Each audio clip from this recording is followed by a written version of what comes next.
जय हिंद साथियों, अनु क्लासेज में आप सबका स्वागत है। तो चलिए मेरे भाई, फिर हम कुछ मिश्रित क्वेश्चनों को सॉल्व करेंगे। अगर आप जानते हैं तो आप पहले इन क्वेश्चनों को अपने मन से हल करने का प्रयास कीजिए, अगर नहीं जानते तो सीखिए। चलिए हम सिखा रहे हैं मेरे भाई, देखिए अगर जानते हैं तो आप इसको हल करके बताइए। चलिए कह रहा है कि cos ए अपन में 1 प्लस साइन ए प्लस 1 प्लस साइन ए अपन में cos ए प्लस 2 का मान ज्ञात कीजिए। अब देखिए मेरे भाई, त्रिकोणमिति का ये क्वेश्चन है। ऐसे क्वेश्चनों को क्या काम कीजिएगा कि पहले एलसीएम ले लीजिए इसका। चलिए एलसीएम कर लीजिए। लिखिए, हम लिख रहे हैं, देखिए 1 प्लस साइन है इंटू कॉस है, ठीक है ना।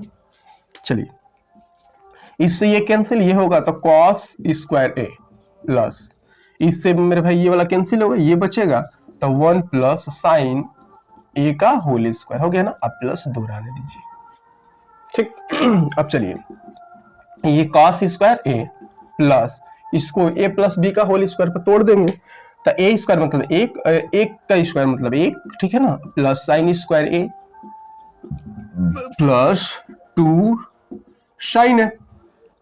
अपन में कितना हो जाएगा 1 प्लस साइन ए इंटू मेरे भाई का cos है, ठीक।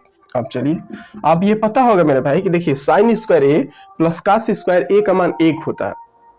कुछ त्रिकोणमिति के ना फार्मूले होते हैं जिन मेरे भाइयों का अगर फार्मूले याद है तो त्रिकोणमिति के ज्यादातर क्वेश्चन बना लेंगे, क्योंकि ऐसे क्वेश्चन होते हैं कि फार्मूले पर ही होते हैं।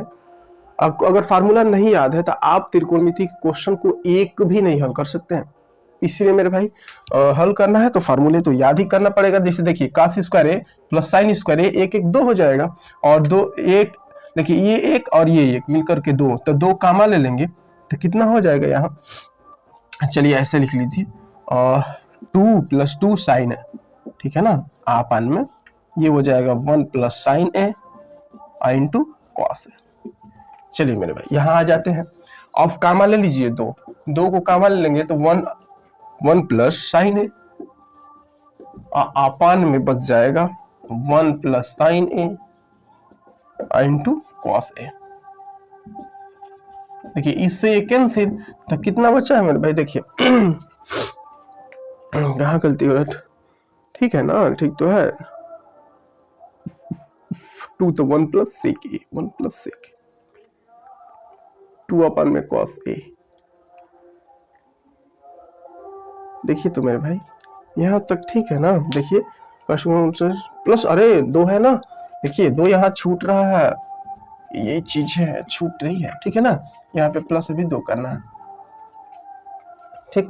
तो कितना बचा, देखिए 2 अपन में कितना हो जाएगा मेरे भाई, cos ए और प्लस 2 बचा है। cos एलसीएम ले लेंगे तो क्या होगा, ये 2 प्लस कितना हो जाएगा मेरे भाई 2 cos ए, ठीक है ना। देख लीजिए अब इसमें क्या काम करेंगे कि 2 को काम लें 1 प्लस cos है, cos ए, कहाँ गलती हो, 2 1 प्लस सेक। चलिए ठीक है। देखिए ये हमारा 2 अपन में cos है तो 2 सेक ए हो जाएगा और प्लस 2 हो जाएगा मेरे भाई, 2 को कामा ले लेंगे तो सेक ए और प्लस कितना हो जाएगा 1 हो जाएगा ना। देखिए कौन सा ऑप्शन होगा, तो ऑप्शन नंबर डी वाला सही होगा। देखिए ये सेक 1 से पहले प्लस है तो सेक 1 के पहले प्लस है, यानी ये चीज है और ये ऑप्शन दोनों एक ही है, समझिएगा। चलिए तो ये वाला ऑप्शन आपका सही समझ में आया मेरे भाई। एक बार और देखिए क्या काम करेंगे, इसका एलसीएम लिए, एलसीएम लेकर के इसको किए, देखिए प्लस 2 यहाँ लिखना भूल गए थे इसलिए दिक्कत हो गई, इससे कटा देंगे। वो 2 अपन में cos है, क्योंकि देखिए 1 अपन में cos ए को ना सेक ए लिखते हैं, उल्टा होता है, साइन का उल्टा कोसेक, टेन का उल्टा कॉट और कॉस का उल्टा सेक होता है। हो गया। चलिए अगला क्वेश्चन देखते हैं। ये अपने मन से नहीं आएगा तो देखिएगा। चलिए हम बता रहे हैं कि एक आदमी ने 20 किलोमीटर प्रति घंटा की चाल से चलते हुए एक स्कूल से एक पार्क तक की दूरी तय की और 5 किलोमीटर प्रति घंटा की चाल से वापस जाते हुए समान दूरी, माने उतनी ही दूरी तय की, समान दूरी तय की। पूरी यात्रा में 5 घंटे का समय लगा, तो पार्क से स्कूल की दूरी ज्ञात कीजिए। देखिए पार्क से स्कूल के बीच की दूरी क्या है, इसकी 2 विधियां बताएंगे, ध्यान से समझिएगा। पार्क से स्कूल के बीच की दूरी, मान लीजिए कि यह स्कूल है मेरे भाई और ये पार्क है, और इसकी बीच की दूरी मान लीजिए x किलोमीटर। ठीक, एक बार जाता है और एक बार आता है, तो दोनों आने और जाने में मिला करके 5 घंटे का समय लगा है। तो बताइए दोनों, देखिए एक बार यहां से यहां जाएंगे तो 100 किलोमीटर ना, फिर यहां से यहां आएंगे तो 100 किलोमीटर होगा कि नहीं, क्योंकि दूरी समान है। चलिए, तो दूरी चाल बराबर क्या होता है, दूरी बटा में समय। तो चाल कितना है मेरे भाई, देखिए मान लीजिए x किलोमीटर है, तो समय बराबर दूरी कितना है, एक बार गया तो x बटा में कितना चाल से 20 किलोमीटर, फिर मेरे भाई उधर से आया है तो x बटा में कितना चाल से 5, और आने जाने मिला करके 5 घंटे का समय लगा। चलिए एलसीएम ले लीजिए, 100 20 ले लीजिए, तो x प्लस 5 के 4x बराबर कितना हो जाएगा 5। अब देखिए, तो 5x बराबर इक्वल टू कितना हो जाएगा मेरे भाई 5 गुणे 20, तो 5 ऐसे कटा दीजिए, 5 से 5 कैंसिल, तो x बराबर कितना 20 किलोमीटर। अब देखिए उनकी बीच की दूरी कितना हो जाएगा 20 किलोमीटर।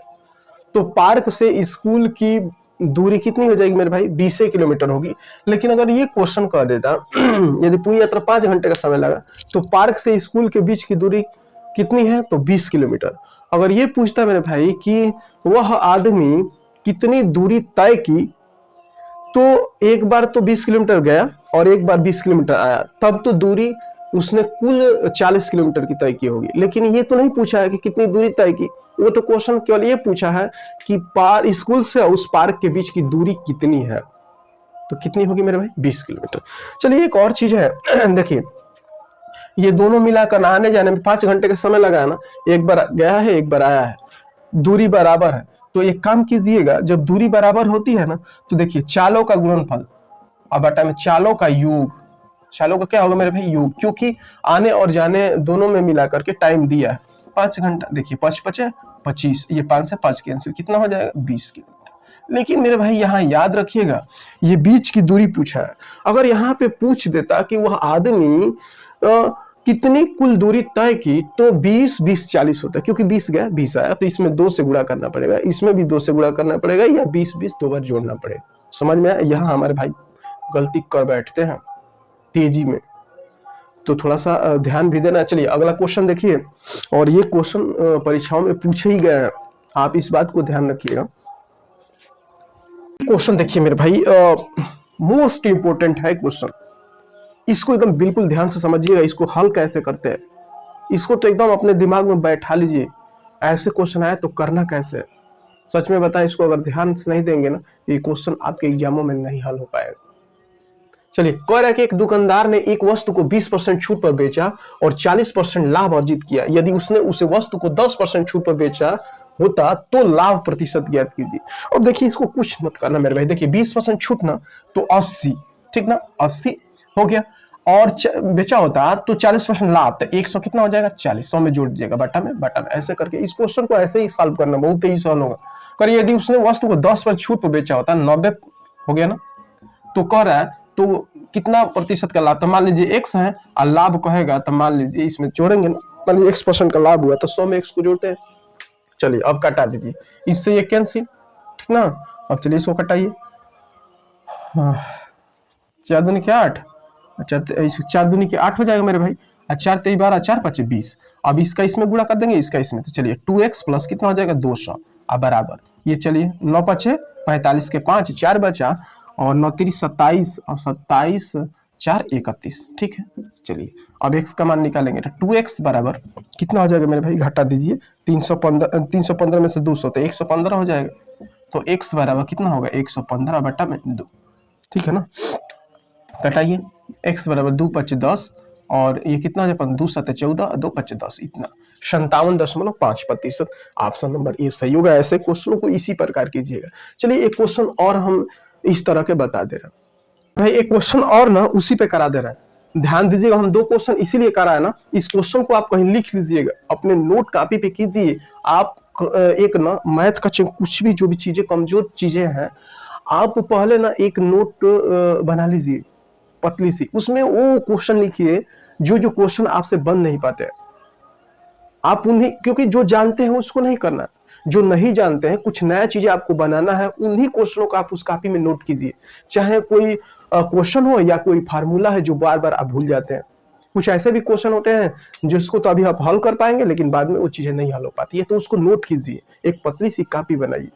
चलिए अब आगे देखिए, और उसमें इस क्वेश्चन को एकदम जरूर लिखिएगा, क्योंकि ये क्वेश्चन देखिए हम 2 क्वेश्चन बता रहे हैं, इसलिए बता रहे हैं अगर जिन मेरे भाइयों को वो वाला क्वेश्चन नहीं समझ में आया वो दिक्कत होगी, या एक बार और थोड़ा सा 2 बार बता दे रहे हैं, क्योंकि 2-3 बार बता देंगे तो वो क्वेश्चन आपके दिमागों में एकदम बिल्कुल चला जाएगा और आप हल कर पाएंगे। चलिए देखिए, कह रहा है कि एक दुकानदार अंकित मूल्य पर 25% की छूट के साथ एक मेज बेचता है। चलिए 25% छूट अर्थात 75। अब क्या हुआ, बेचता है तो 70% लाभ, तो 170 हो जाएगा, इधर लिख लेंगे। बट अब देखिए कैसे हम हल करने बेटा। अब कह रहे यदि उसी मेज को 50% छूट, तो 50% छूट तो कितना हो जाएगा 50, 100 में से 50 गया 50 बटा। अब कह रहा है तो उसका नया लाभ प्रतिशत, तो x + 100 का लेंगे। x% का लाभ हुआ मान लीजिए, तो उसमें 100 में जोड़ेंगे। चलिए 25 दूनी 50, 25 3 75, ठीक है ना, ये तो कटेगा नहीं। चलिए कोई दिक्कत नहीं है, आगे बढ़ा लीजिए, इसका इसमें मल्टीप्लाई कीजिए, कितना होगा 3x हो जाएगा ना, = 300 हो जाएगा, प्लस 300 बराबर। अब इसमें जोड़िए 17 दूनी के 34, 300 कितना हो जाएगा मेरे भाई 40, ठीक। तो 3x बराबर कितना हो गया, 340 में से इस 300 को घटा दीजिए, कितना होगा 40 हो जाएगा। तो x का मान कितना होगा 40 बटा में 3, घटाइए, x बराबर 3 1 में 3, तितली के 9, 1 बचा, इतना % का लाभ होगा मेरे भाई। देख लीजिए ऑप्शन नंबर सी सही है। आप इन क्वेश्चनों को, ऐसे क्वेश्चनों को आप बना पाएंगे कि नहीं।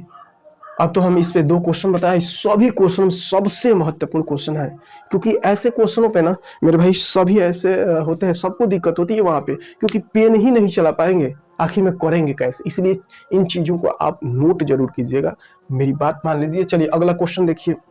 चलिए मेरे भाई ये लास्ट क्वेश्चन है, इसको हल कीजिए। कह रहा है कि यदि 12 सेंटीमीटर त्रिज्या और 24 सेंटीमीटर ऊंचाई वाले धातु के एक शंकु को पिघला करके ना छोटे छोटे गोला बनाया गया ठोस। तो पहले तो ये समझिएगा कि अगर किसी चीज को पिघला करके ना दूसरी अगर कोई चीज अगर बना रहा है, तो हम बार बार बताते हैं उनके आयतन आपस में बराबर होंगे।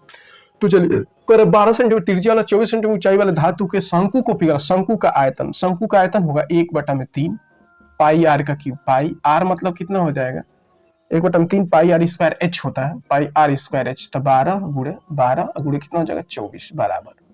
अब कह रहा है तो पिघला करके प्रत्येक 2 सेंटीमीटर त्रिज्या के गोले बनाए जाए तो कुल कितने ठोस गोले, मान लीजिए n ठोस गोले, और गोला का आयतन 4/3 पाई आर का क्यूब, मतलब 2 × 2 × 2 हो गया। कटा दीजिए, पाई से पाई कैंसिल, ठीक ना, इस 3 चौके कितना हो जाएगा मेरे भाई 12, ठीक। चलिए ठीक है, 4 से 4 कैंसिल, ठीक है। चलिए अब देखिए ये 2 ये कैंसिल, 2 दूनी 4, ये पूरा कैंसिल हो गया, क्या बचा। अब फिर देखिए ई से कैंसिल होगा, 4 3 12 हो गया ना मेरे भाई। देखिए आराम से कटाइए, और फिर इससे इसको कटा दीजिए, 2 1 में 2, 2 दूनी के 4, ठीक ना, 12 3 36, n बराबर कितना 12 3 36, आइए 3, ठीक है ना। तो n बराबर 36 18, तितली के 9 1 10, यानी कितने बनेंगे 108 बनेंगे।